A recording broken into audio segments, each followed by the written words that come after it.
nosso companheiro do ministério Antônio, glória a Jesus, é da casa já, é nosso, pertence a esse povo, tem o nosso DNA.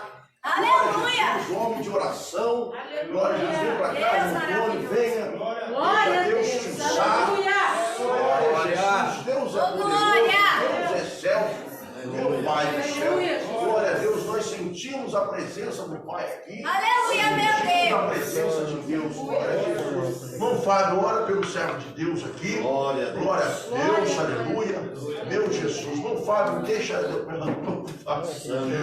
Antônio Jesus, deixa Deus te usar, deixa Deus te usar. Fala tudo o que Deus mandar você falar. Aleluia. Essa igreja ela é conhecida como Deus fala tudo. Glória a Jesus. Amém, meus irmãos. Glória da igreja do Pai do Senhor Jesus. Vamos estar orando para o servo de Deus. Aleluia. Senhor Deus querido, Deus amado, Deus poderoso, eis aqui o teu filho, o teu servo, meu Pai, incumbido de estar trazendo a palavra do Senhor, meu Pai, nessa noite, o alimento diretamente do céu para nossas vidas, ó Pai. Então usa o teu servo poderosamente, meu Pai. Ele já está com a palavra preparada da parte do Senhor, que o Senhor possa usar o teu filho como vaso, meu Pai, nas mãos do Senhor, meu Pai, para entregar aquilo a qual o Senhor já colocou no coração do teu filho, meu Pai.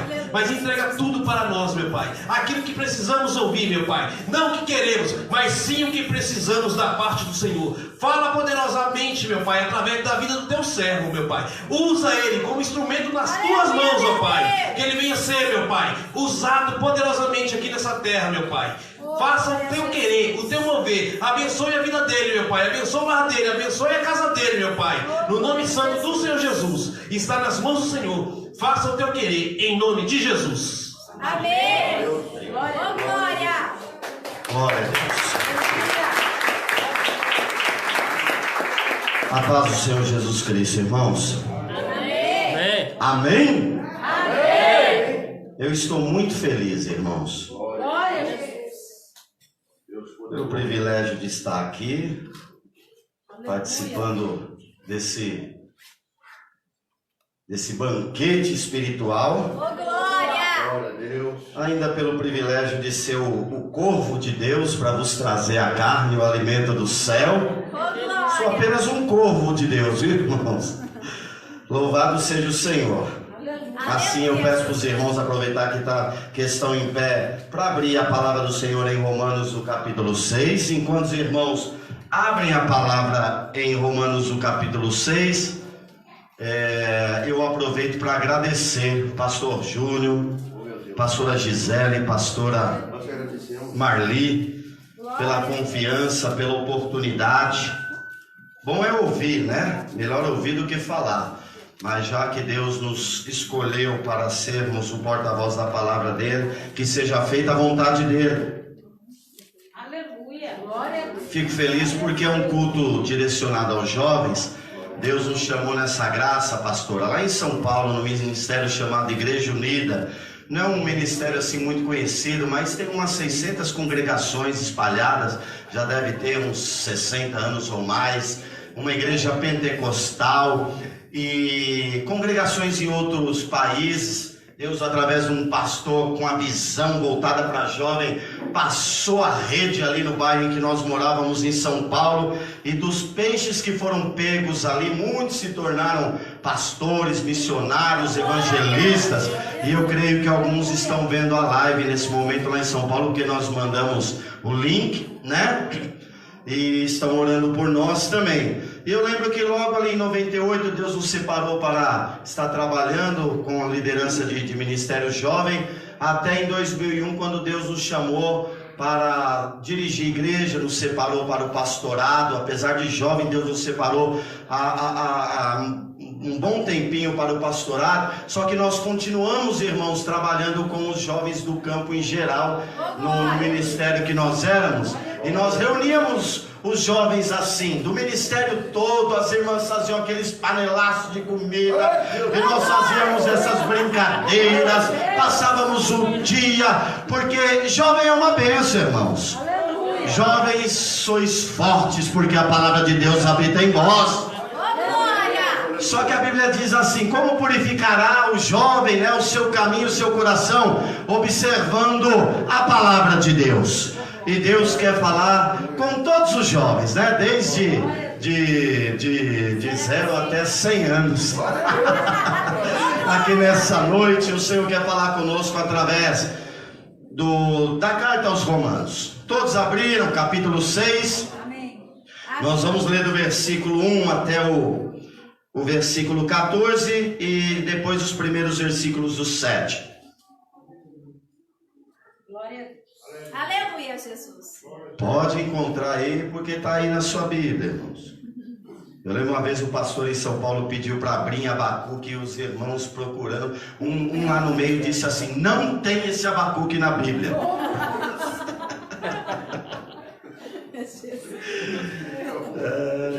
Pode procurar aí que tem. Tem Romanos, carta aos Romanos. Acredito que é a principal, né, irmãos? Carta. Por isso que está colocado aqui em primeiro. Não foi escrito primeiro, mas é obra-prima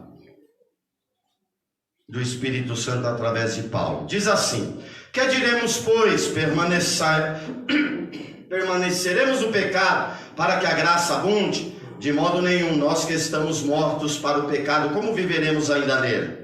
Ou não sabeis que todos quantos fomos batizados em Jesus Cristo fomos batizados na sua morte? De sorte que fomos sepultados com ele pelo batismo na morte, para que, como Cristo ressuscitou dos mortos pela glória do Pai, assim andemos nós também em novidade de vida.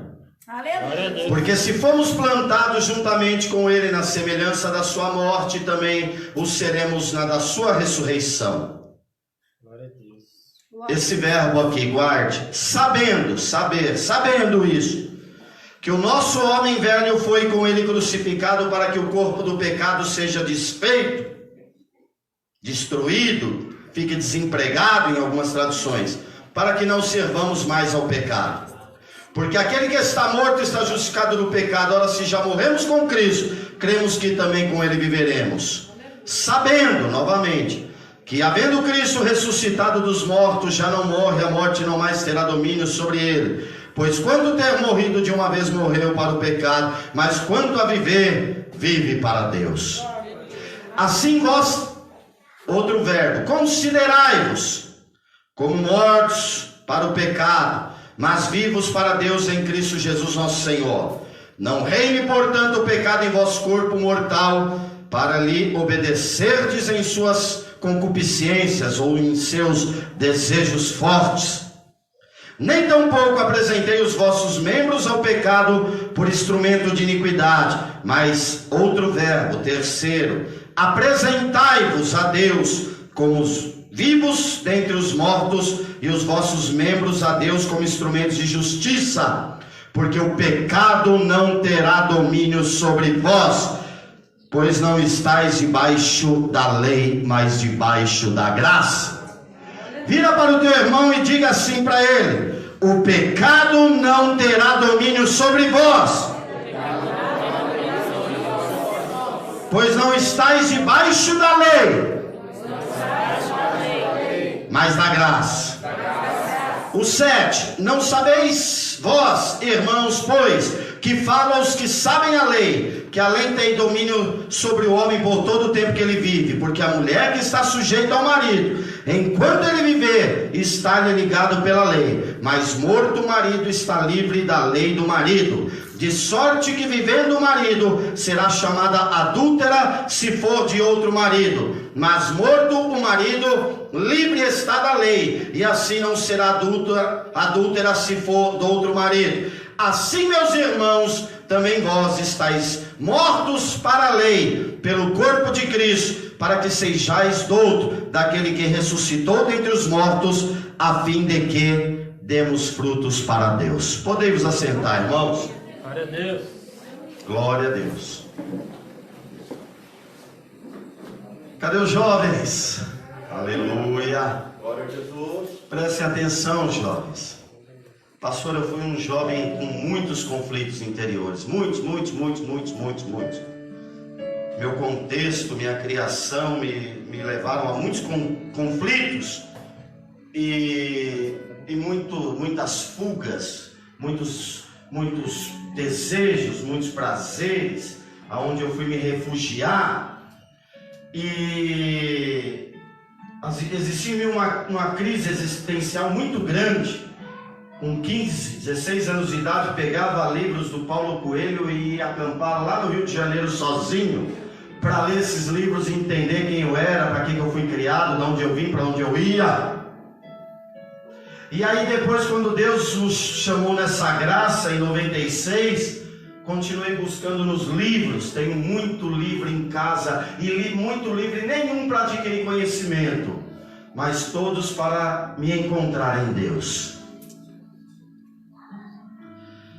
E queridos, jovens, nós perecemos por falta de conhecimento. E nós vivemos escravos muitas vezes por não sabermos que somos livres. Quando foi promulgada lá a abolição da escravidão nos Estados Unidos, um país muito grande, não tinha rede social, WhatsApp para avisar os escravos que eles estavam livres. Depois de muitos anos de abolida a escravatura, os escravos continuavam a obedecer os seus senhores e a viverem como escravos. E tem cristão que serve a Deus há anos e continua escravo, porque não sabe que Cristo libertou. A carta aos Romanos, irmãos, era de uma profundidade tão grande. O próprio apóstolo Pedro, ele diz, Paulo escreve umas coisas de difícil compreensão. Pastor, se era difícil para Pedro compreender o que Paulo escrevia, quanto mais para nós. E essa carta é tão profunda a ponto de um homem chamado Martin Lloyd Jones, um pregador inglês, era médico e deixou para servir como pastor na capela de Westminster, na Inglaterra. Ele pregou aproximadamente 13 anos, só parou na guerra, toda sexta-feira sobre a carta aos Romanos, dando uma coleção mais ou menos dessa largura, irmãos. Eu tenho a satisfação de ter essa coleção na minha casa. É muito profunda, irmãos, a carta aos Romanos. E de tudo que se trata, queridos jovens, Romanos ele nos traz a vitória, o conhecimento libertador. Aleluia! Nos traz vários assuntos, mas em especial dois: a justificação e a santificação. Porque, irmãos, uma coisa é ter os nossos pecados perdoados. Ter os nossos pecados perdoados é a primeira e grandiosa bênção. Mas e depois, como fica a nossa natureza pecaminosa? O que adianta ter o pecado perdoado e continuar com uma natureza que nos pende para baixo? E a carta aos Romanos vai tratar das duas coisas: os nossos pecados. Ela fala, a carta aos Romanos, quando fala dos nossos pecados, fala pecados. E quando fala pecado, no singular, está falando da nossa natureza pecaminosa. E meus queridos, o Evangelho é pleno, é glorioso. Ele não para no perdão dos pecados, ele vai além para transformar a nossa natureza pecaminosa e nos dar uma nova vida, que nós vemos aqui, novidade de vida. Essa luta interior, Senhor, meus pecados estão perdoados, mas e essa luta que existe dentro de mim, Senhor, tem como eu vencer? Tem esperança para nós nessa carta gloriosa. Aleluia, Jesus. Nós vemos esses dois temas no Salmo 51, na confissão de Davi. Primeiro ele fala dos pecados: Senhor, pequei contra ti somente pequei e transgredi. Purifica-me com hisopo, traspassa as minhas transgressões, perdoa os meus pecados. Está falando do pecado, dos pecados cometidos. Mas depois ele fala assim: crie-me um coração puro e renove em mim um espírito inabalável. Aí ele está falando da restauração, aquela natureza que deseja pecar, ser transformada em uma natureza nova que deseja glorificar e exaltar o nome do Senhor. E como o apóstolo Paulo faz isso em Romanos, queridos? Uma visão para a gente entender, uma visão geral. O pastor falou para a gente falar tudo, então vamos que vamos. Uma visão geral, uma divisão maior da carta aos Romanos, começando lá no final. O capítulo 9 ao 11, o apóstolo Paulo vai tratar especificamente com os judeus. Do 12 ao 16, recomendações gerais à igreja. Mas do capítulo 1 ao capítulo 8, em duas divisões principais, do 1 ao 5, o apóstolo Paulo trata da justificação e seus efeitos. E do 6 ao 8, o apóstolo Paulo trata da santificação. Indiretamente, porque o tema principal é a segurança plena da salvação em Cristo Jesus. Queridos, no capítulo 1, do versículo 1 ao 17, o apóstolo Paulo ele se apresenta como apóstolo de Jesus Cristo. Depois ele apresenta Cristo como Filho de Deus, comprovado pela ressurreição de entre os mortos. Depois ele fala que ele tinha vontade de estar com os romanos, mas não tinha tido ocasião, para comunicar-lhes algum dom, para que houvesse edificação. E ele fala assim: porque se eu pudesse eu iria até vocês, até Roma, porque eu não me envergonho do Evangelho de Jesus Cristo. Por que ele estava dizendo isso, irmãos? Porque é fácil pregar o Evangelho em um lugar simplesinho, um lugar onde as pessoas não têm muita cultura. Mas e pregar em Roma? O celeiro do mundo, a capital mundial de, acredito, o maior império da história, onde estavam os gregos, os históricos e toda a sabedoria, a mitologia grega. Os deuses gregos tinham sido tomados e mudados de nome para deuses romanos. E ali estava o conhecimento, e Paulo falou: eu não tenho vergonha de ir até Roma e falar que a salvação do homem é através do carpinteiro. Oh, glória a Deus. Eu não tenho vergonha de chegar em Roma e falar para o imperador e para os sábios gregos e para todo mundo que a única maneira de ser salvo é através do Senhor e Salvador Jesus Cristo, o homem de Nazaré, o homem da Galileia, o homem da mão furada, o filho de José e de Maria. Glória a Jesus. Eu falo para quem for, o apóstolo Paulo diz. E aí, a partir do versículo 18 do capítulo 1, ele começa a falar sobre a salvação. Primeiro ele vai mostrar a doença. No capítulo 1, versículo 18, até o final ele vai mostrar a doença dos gentios, a humanidade em geral, o pecado. Todos pecaram, destituídos foram da glória de Deus. O homem se prostituiu, o homem com mulher, criou deuses para si e tantas outras coisas.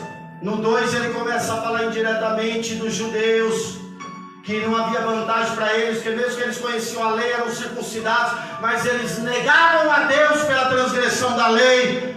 E aí lá no 3 até o versículo 20 ele vai falar que todos foram encerrados debaixo do pecado, para a condenação e a revelação da ira de Deus que estava por vir. Mas aí, irmãos, no versículo 21, que para mim é o centro da Bíblia, ele disse assim, ele havia dito até ali que todos os pecados instituídos estão da glória de Deus, todos vão para o inferno, que o homem não pode ser salvo pelo cumprimento da lei. O homem não pode ser salvo pelo cumprimento da lei, irmãos, porque 613 mandamentos do Velho Testamento, 613, nós não podemos transgredir nenhum. Adão foi condenado por causa de um erro, comeu uma fruta. Se nós transgredirmos um, nós somos culpados de todos. Jesus veio e estendeu isso. As intenções não eram mais atos apenas, agora intenções já condenavam. Como? Você não precisa mais matar o seu irmão para ser assassino. Se sentir ódio dele no teu coração, raiva, você já matou ele. Meu Deus. Você não precisa mais deitar com uma mulher para adulterar. Agora, se você olhar para ela cobiçando, você já adulterou. Como vai ser salvo, irmãos? Não tem como. A lei encerrou todo mundo debaixo do pecado, para o dia do juízo final do nosso Deus. Glória a Deus. Após o apóstolo Paulo mostrar a enfermidade, quebrar todo o orgulho da humanidade, do grego, do judeu, do romano, de todos, Aí no versículo 21 do capítulo 3 ele diz: mas agora do céu se manifestou a justiça de Deus, não pelas obras, mas pela fé no Senhor e Salvador Jesus Cristo. Ele humilhou o homem, pastor, e agora ele começava a exaltar a Cristo. Aleluia. Oh, glória a Jesus. Do céu se manifestou essa justiça que havia sido dita pelos profetas. Ele fala através do versículo 21 a partir, na qual Deus suportou o pecado deles, do passado e do presente, porque Deus não podia perdoar o homem e continuar sendo justo. Como amar o pecador e odiar o pecado? O Salmo diz que a misericórdia e a justiça se encontraram e se abraçaram. Isso foi na cruz, porque na cruz a gente vê a misericórdia pelo pecador, mas a justiça contra o pecado. Aleluia, Jesus. Deus não podia salvar sem sabedoria, sem atentar à lei. E Deus fez tudo com sabedoria, enviando Jesus para castigar o pecado e salvar o pecador. Aleluia, Jesus. E a sabedoria foi tão grande que Jesus não veio involuntariamente, ele veio voluntariamente. Glória a Jesus. Nisso vemos o amor de Jesus também. Aí, queridos, ele começa a desenvolver isso. E no capítulo 4 ele vai falar sobre Abraão e Davi também terem sido justificados pela fé, perdoados pela fé. Abraão viu o dia do Senhor e se alegrou nele, diz lá em João. Abraão viu Jesus Cristo. Eu acredito que naquele momento que foi provido o cordeiro, ele entendeu espiritualmente ali, porque lá na frente Jesus falou lá em João: Abraão viu o meu dia e glorificou em mim, se alegrou em mim. Oh, aleluia. Glória a Deus. E Davi também, porque Davi diz: bem-aventurado o homem a quem Deus não imputa pecado. Glória a Deus. Ou seja, Davi entendeu que os pecados dele seriam imputados a outro homem, Glória, glória, glória, glória. ao Senhor Jesus Cristo. No capítulo 4, o apóstolo Paulo mostra isso. E aí no capítulo 5, ele mostra os resultados dentro de nós do perdão. A alegria pelo perdão, o gozo, a paz com Deus. Do versículo 1 ao versículo 5 ele diz assim: sendo, pois, justificados pela fé, tendes paz com Deus, por intermédio do nosso Senhor e Salvador Jesus Cristo, pelo qual temos entrado nessa graça na qual estamos firmes e nos gloriamos na esperança da glória de Deus. Aleluia. E não somente isso, mas também nos gloriamos nas tribulações, porque as tribulações produzem a paciência, experiência, a esperança, e a esperança não traz confusão, conquanto o amor de Deus está derramado em nossos corações pelo Espírito Santo. Aleluia! Aleluia. Os resultados do perdão, da salvação pela fé. Do versículo 1 ao 5 e até o 11 depois, ele vai falando: olha que amor, vocês querem ser perfeitos, vocês querem ser salvos pela lei, fariseu, vocês querem ser os bons, entendam, Deus nos amou quando nós éramos pecadores e deu Jesus para morrer por nós, sendo nós ainda pecadores. É graça. Paulo estava falando, é a graça. Aleluia. Aí Paulo falou lá do versículo 6 ao 11 de Romanos 5. Ele disse assim: se nós estamos mortos em pecado, ele nos amou, quanto mais agora sendo reconciliado, ele vai nos preservar até o fim, pastor. Amém, Jesus. Oh, glória. Aí no 12, irmãos, do versículo 12 ao final do 5, ele começa a falar sobre o primeiro Adão, o segundo Adão, Adão de Eva e Cristo. Aí o apóstolo Paulo fala assim, ó, que o primeiro Adão pecou e trouxe condenação sobre todos os homens, e a vida perfeita de Cristo foi depositada na nossa conta, e os nossos pecados na dele, trazendo salvação a nós. É o que ele vai falar. O que ele vai falar do versículo 12 até o final do capítulo 5 é mais ou menos assim: vocês não são condenados, vocês não são salvos pelas obras de vocês, vocês são salvos pelo aquilo que Cristo fez. Aleluia. Tanto que quem está condenado não é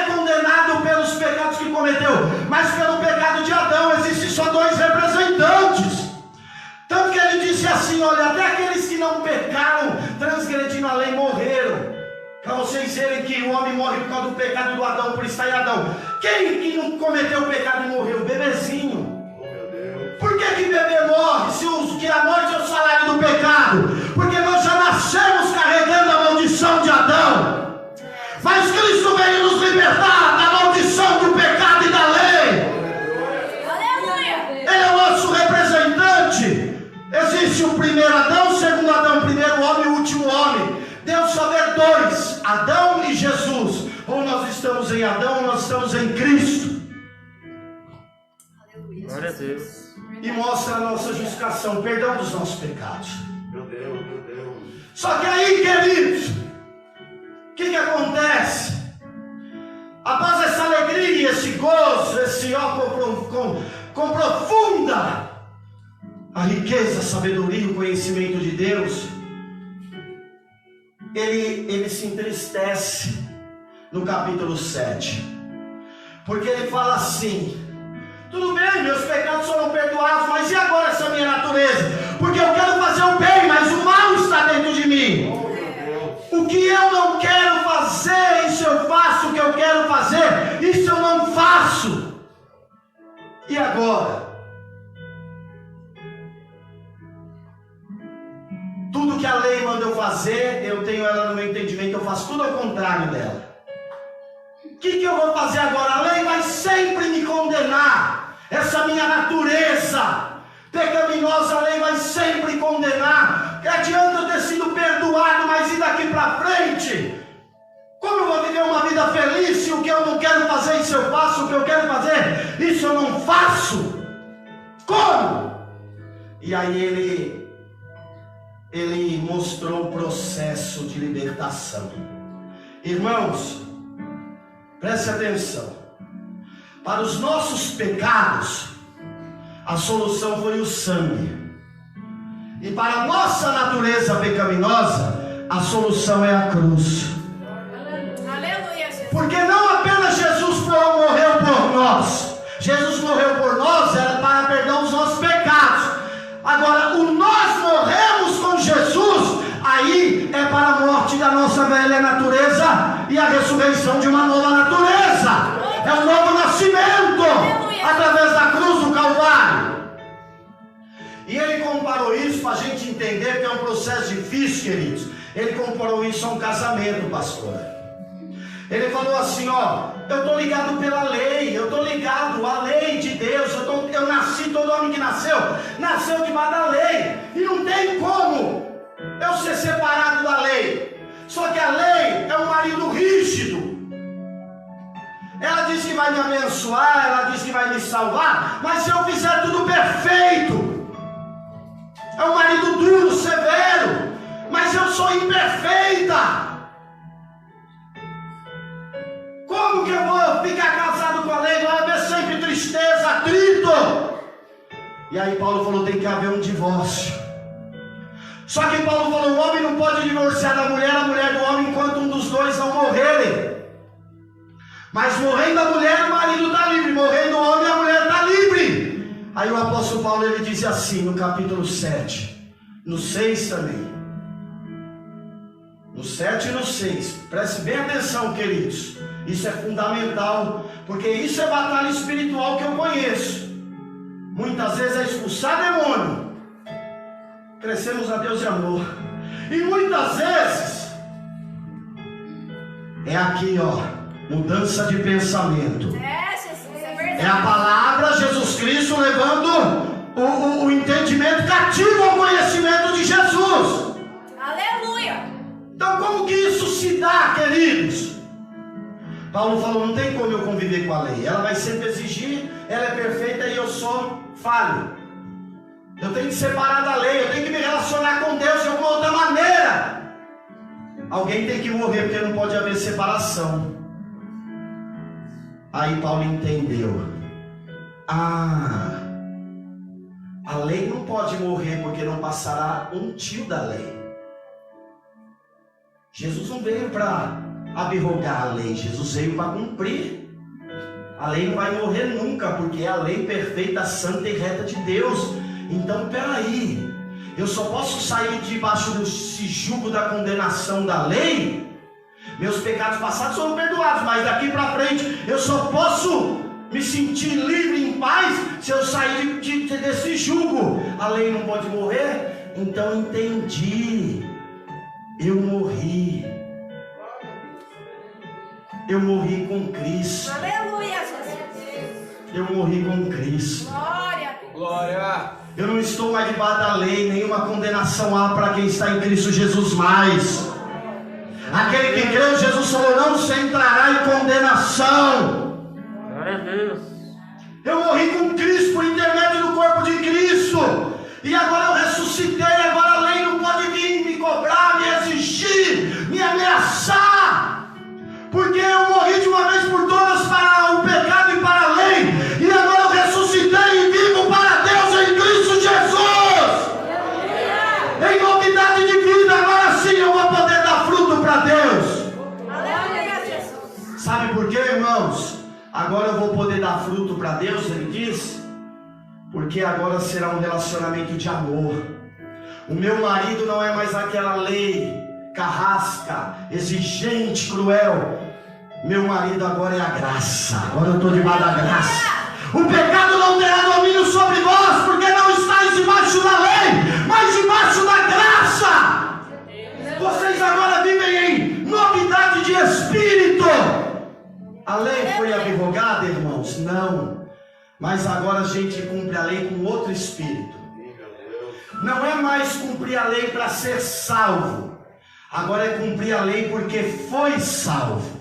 Aleluia, Jesus. É por gratidão. É vontade. Mais ou menos assim, Deus, o que eu te darei por todos os seus benefícios. Aleluia. E o Senhor fala, eu não quero sacrifício, eu quero obediência. E aí você fala, eu amo a tua lei. Aleluia, Jesus. É a lei, pastor, vista lá dentro da arca. As tábuas da lei estavam dentro da arca. E o propiciatório por cima. Agora a gente vê a lei não vai com medo, porque a gente viu a propiciação, o sangue de Jesus, o pagamento pela transgressão da lei. A gente não teme mais a lei como aquele povo quando estava ao pé do monte Sinai, o monte fumegado e todos tremiam. Agora a gente fala como no Salmo 19, como eu amo a tua lei. Aleluia, Jesus. Sabe por quê, irmãos? Porque nós morremos para a lei. A lei não é mais nosso marido. Nós ressuscitamos com Cristo e agora nós vivemos para Deus. E aí volta lá para a lei, porque para agradar a Deus é a lei, mas com outro espírito, novidade de vida, é isso.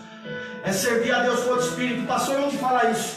Romanos 8,15 ele vai falar: Deus não nos deu espírito de escravidão, para outra vez vivermos atemorizados, mas espírito de adoção, pela qual clamamos Abba Pai. Aleluia. Hoje, irmãos, nós queremos a lei, não com medo de um Senhor. Hoje a gente quer a lei, não com medo de transgredir e perder a bênção. Hoje nós queremos a lei para agradar o nosso Papai Celestial. O nosso relacionamento hoje, antes da cruz, nós éramos servos da lei de Deus. Hoje nós somos filhos. Mudou o espírito da coisa, irmãos. A lei não mudou, mas mudou o espírito da coisa. Hoje, quando você erra, você não sente mais medo igual um escravo. Isso eu estou falando para quem nasceu de novo, pastor. Hoje, quando você erra, você sente tristeza. É, Jesus, é verdade. Você não está preocupado. Davi não estava preocupado quando enumerou o povo com o castigo que ia vir. Ele estava preocupado por ter ofendido a Deus. Saul estava preocupado que ia perder o reino e puxou a roupa de Samuel, rasgou. Davi estava preocupado por ter entristecido a Deus. É um novo relacionamento, não é mais medo. A carta de João, ele disse: o verdadeiro amor lança fora todo medo. Aleluia. Quem nasceu de novo, o cristão verdadeiro que passou por esse processo, ele não tem mais medo da lei, ele tem respeito pela lei. Aleluia, Jesus. Amor pela lei, porque ela é o meio de agradar a Deus. Olha, ele não nos deu mais espírito de escravidão. O escravo teme, errei, e agora se esconde igual Adão. Deus, o seu espírito de filiação. Ô papai, tu fizeste tanto por mim e eu errei. Te magoei, te desonrei, te entristeci. O filho honra o pai, eu não te honrei, como diz Malaquias. É uma nova relação, uma relação de amor, de graça, pela qual clamamos Abba Pai. Abba é pai para o judeu, e pai é pai em grego, é para o gentil. Então tanto o judeu como o gentil, através da cruz, agora foi unidos em um só povo, e pode dizer: Abba Pai, papaizinho, eu quero te agradar, eu quero te servir, eu quero te glorificar. Qual foi a última vez que você chamou Deus de papaizinho? Chorando, orando.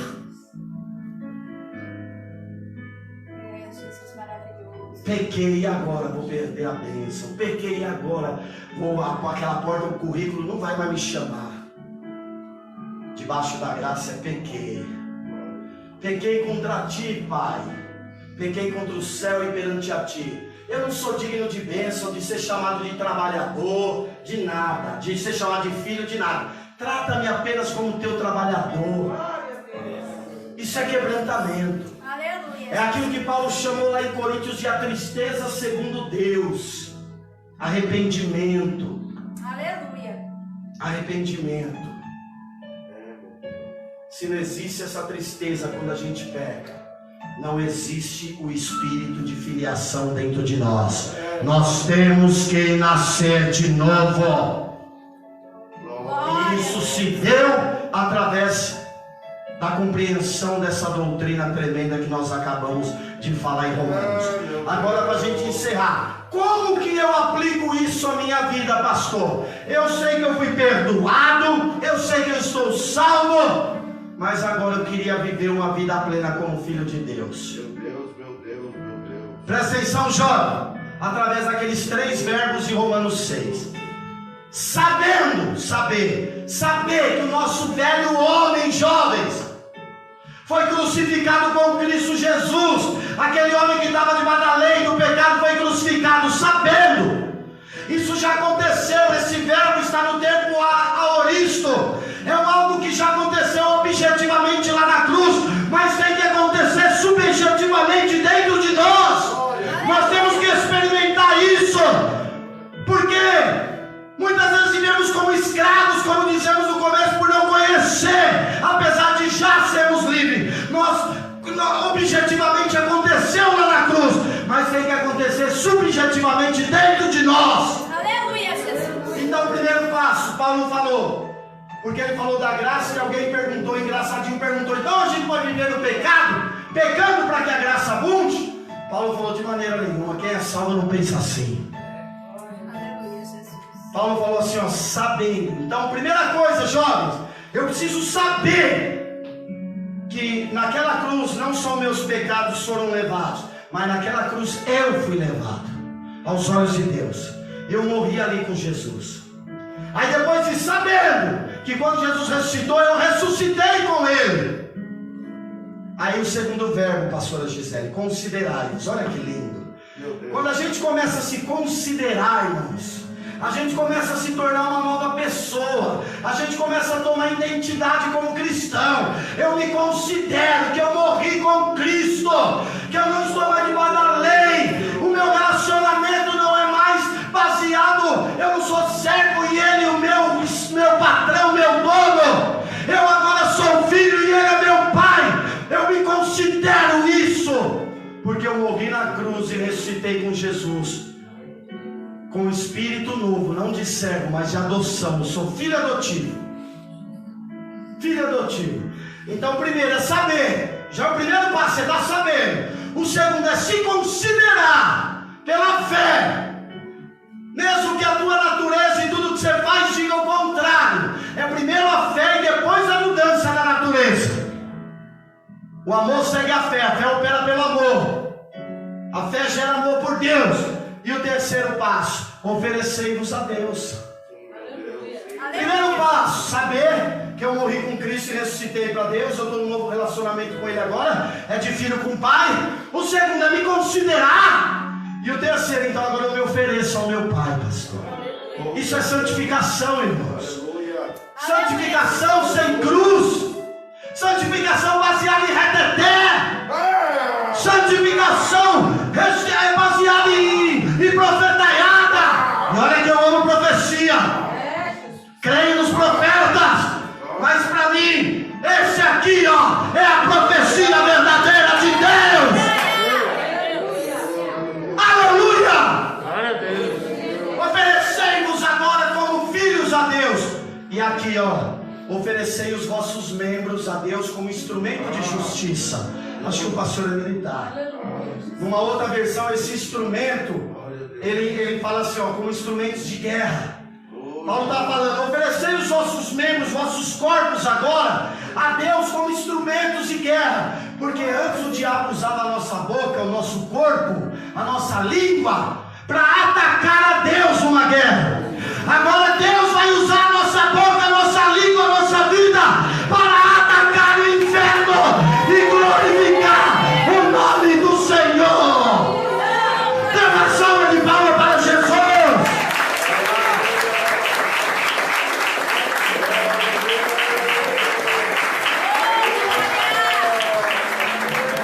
O Evangelho é pleno, perfeito. Por isso que Paulo falou no capítulo 1, eu não me envergonho do Evangelho, porque ele é o poder de Deus para salvação. Salvação não é só perdoar, pastor, salvação é transformar, porque o Filho do Homem veio para vos libertar dos vossos pecados. Agora, perceba se houve essa transformação. Pega o fluxo contrário.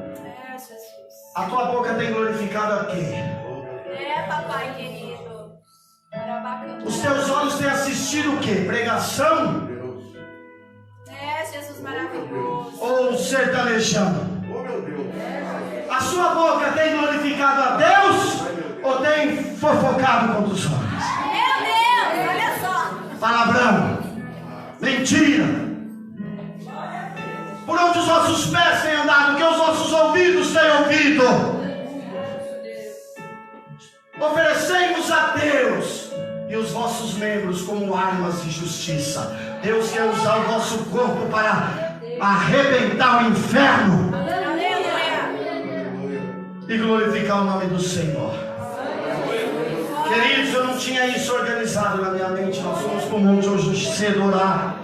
E eu dizia a Deus, eu vim daqui para lá, de lá para cá, como falar isso numa sequência, de maneira que os irmãos entendam, os jovens entendam. Mas eu tenho certeza que o Espírito Santo de Deus é quem se incumbe de colocar e tornar real, jovem, essas verdades no teu coração. Pastor, eu posso convidar a igreja a ficar em pé um pouquinho? Por favor, queridos. Queridos, vocês perceberam que não está tudo na mão de Deus? A justificação é obra de Deus, a salvação pertence ao Senhor, disse Jonas. Porque é o Espírito que convence o pecado, o juízo, a justiça. Eu nunca viria se o Pai não me trouxesse. Não fui eu que vim ao Pai, mas o Pai que me trouxe. A Bíblia diz, mas a santificação nós trabalhamos. Nós temos que saber como, meditando na palavra, participando da escola bíblica, da teologia, como o pastor falou. Saber para se considerar, para saber quem é em Cristo Jesus e para se oferecer a Deus cada vez mais. Porque, irmão e irmã, jovem, para eu encerrar, eu vou falar uma ilustração. Jovem, você não é teu corpo não é teu. Aleluia. Você é de Deus 2 vezes. 2 vezes você é de Deus. Sabe por quê? Um pai carpinteiro fez um barquinho lindo e deu para o filho. E um dia veio uma enxurrada, o barquinho no quintal, a enxurrada levou o barquinho embora. E o filho saiu apavorado atrás com o pai. Foram achar o barquinho numa loja à venda. O pai foi, o barquinho que o pai tinha feito, o pai foi e comprou e deu o barquinho de volta para o filho. Falou, filho, cuida bem desse barquinho. Porque agora esse barquinho ele é meu, ele é teu 2 vezes. Uma porque nós fizemos e outra porque nós compramos. Você é de Deus 2 vezes. Uma porque Deus te fez e outra porque você se perdeu e Ele te comprou de volta. Então a tua boca, a tua vida não pertence mais a ti, Jó. Por favor, pastor. Glória a Deus, aleluia. Glória a Deus. Esse aqui é da feijoada santa. O pastor quer tomar sopinha, né? Sopinha, né, pastor? O senhor faz para nós, né? Sopinha com torradas. Você quer, meu filho, torradas? Eu amo. Você quer torradas? É feijoada brava. Ele torceu. É de porco de Deus, ô glória. Obrigado, irmão Antônio. Benção pura. Eu não sabia que o senhor tem o nosso DNA. Aqui fala tudo mesmo. Aqui Jesus tem liberdade. Aqui Jesus faz o que ele quer fazer. E só vê aqui quem gosta de feijoada. Aleluia. Quem gosta também é vatapá, como é que é mais grosso também? Eu não sei o que é. Mas Deus abençoe, irmão Antônio, pastor Antônio. É uma honra ter o senhor aqui. O senhor é dessa família, nossa família. Amém. Desde quando nós vimos o senhor, percebemos que o senhor tinha a nossa mesma essência. A essência do Evangelho de poder, a essência da palavra. Olha, é isso que as pessoas precisam. Porque besteira e bobagem, o mundo está cheio. Verdade, Jesus. Seu povo quer palavra, quer ouvir Jesus falar. Glória a Jesus. Glória a Deus por isso. Deus abençoe. Muito obrigado. Glória a Jesus. Obrigado. Glória a Jesus. Aproveitando que os irmãos estão em pé, você ouviu a palavra de Deus. Você ouviu Jesus falar neste lugar, nessa casa, através dos louvores, através aí das ministrações. Mas uma pergunta que nós fazemos, e nós não podemos encerrar essa reunião se não fizermos essa pergunta: existe alguém em nosso meio que quer aceitar Jesus como seu Salvador? Existe alguém em nosso meio que quer aceitar Jesus? Quer que ele entre em sua vida, quer que ele faça transformações poderosas. Aleluia.